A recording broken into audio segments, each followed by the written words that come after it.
We represent the family of George Floyd, the brother who was face down in handcuffs, and a police officer with his fellow officers had him restrained with his knee on his neck. And he kept that knee on his neck even though George said, I can't breathe.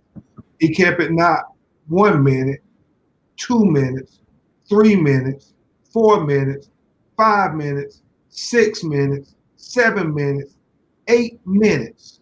Over 8 minutes with a man pleading for life, Ada. I mean, begging just to breathe. Yeah. It's so unbelievable when you think about this horrific death and the fact that you had the lay people begging the police, you're going to kill him. There was an EMT lady who was a lay person out there saying, just let me check his pulse. She asked about 16 times when you watch that film. And I keep saying 8 minutes because I want people to understand just how devastating and how horrific his last minutes on this earth was. And that's why we believe with his family that these cops should have been charged with first-degree murder. The breaking news is that they just arrested the police officer, Chauvin, who had his knee on his neck and seemed like when you watch that video, kept pressing down on it. I mean, Yep. when he was asked to breathe and you look at his face and he's literally gasping for breath, trying to move his head. Every time he moved his head, the guy would put his knee harder, put more pressure on it. And so the family is relieved that he finally got arrested. They believe it took far too long since they had all that probable cause. But their official statement is they expected first-degree murder. They want first-degree murder. And they want the other police officers to be arrested also. So, I have to ask the questions on behalf of the people, right? They want, a lot of people are asking, did they arrest this man because they want to calm down the civil unrest that is happening right now in the city? Or is this real, Ben? And I know you can only answer that from the place of where you stand. Yeah, and it's a very legitimate question. And I think it's the first. They absolutely arrested him today to try to calm down the civil unrest.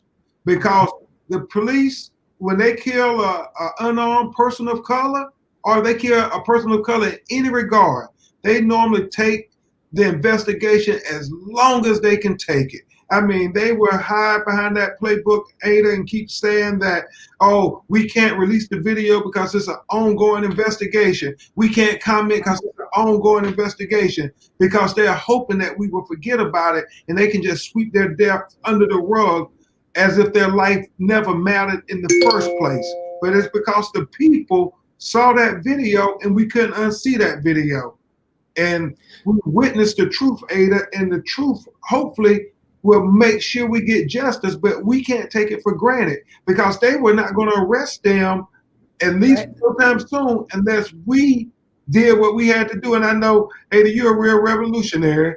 And even though the family was saying be peaceful because we didn't want anybody else to get hurt or killed, it was the people disturbing the peace that made this happen.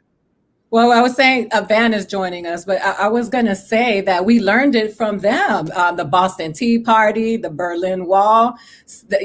Martin Luther King said that rioting is the voice of the unheard. So this is very American to riot. I mean, people riot when their teams lose football games. They riot when they're upset about not winning the Super Bowl. I definitely think a Black man being slaughtered and lynched in broad daylight is enough to riot over. Yeah, and two things, because you said something very profound. Martin Luther King said, rioting is the voice and the language of the unheard.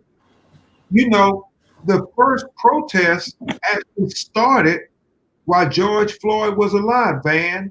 It actually started right down the street when those people were protesting his knee on his neck, saying, let him breathe, you're going to kill him. But they didn't hear them. And that's why you had to have all those people out there in Minneapolis doing what they did for us to finally be heard to say that George Floyd life mattered, that our lives matter, Black lives matter, because they were not hearing it. That's number one. And then number two, Ada, I just want to report, because you are literally the first interview. I know I got everybody, man, MSNBC, CBS lined up, but I'm with my girl, my little sister first, to report the breaking news. We're taking custody of the body even as we speak right now. And we're going to have Dr. Michael Biden, the noted forensic pathologist from New York, who's going to come and do an independent autopsy for the family, because we still don't trust the Minneapolis Police Department or anybody connected with them, because they lied on day one when they released that false police report that said he died of a medical condition and that he was threatening the officers and that he was violent. We've all seen these videos now ad nauseum, and thank God for technology. But nowhere, Ada, even when he puts the handcuffs on, he doesn't fight them with them putting the handcuffs on him. He never resisted. He never posed a threat. But that's what that first police report said. And if we didn't have the video, that police report would have stood as the gospel.